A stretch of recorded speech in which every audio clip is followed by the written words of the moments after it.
Əziz 9-cu sinif abituriyentlərimiz, mən bugün sizə şəkil təsviri ilə bağlı müəyyən məlumatlar və taktikalar verəcəm. Bunlar sizin yüksək bal almanıza yardımcı olacaq. Deməli, birinci, A1 səviyyəli cümlələrdən uzaq durmalıyıq. Yəni, məsələn, əgər biz desək, in the picture I can see two children. One of them is a boy, another is a girl. Burada biz çox böyük ehtimalla yüksək bal almayacağıq. Tam bal almaq istəyiriksə, biz burada A2 səviyyəli cümlədən istifadə etməliyik. Məsələn, in the picture I can see two children who are doing the kitchen chores. Baxın, birinci ilə ikincinin çox böyük fərqi var.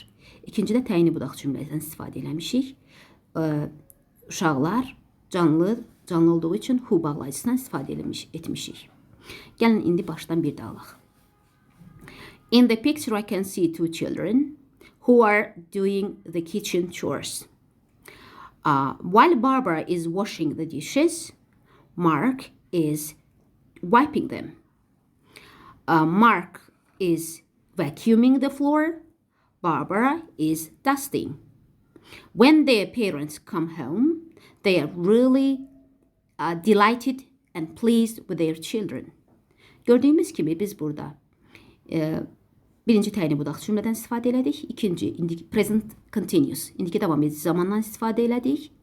Üçüncü isə şəklin valideynlərinin gəlib uşaqlarından fəxr eləməsi və onlarına məmnun olmasını bildirdik.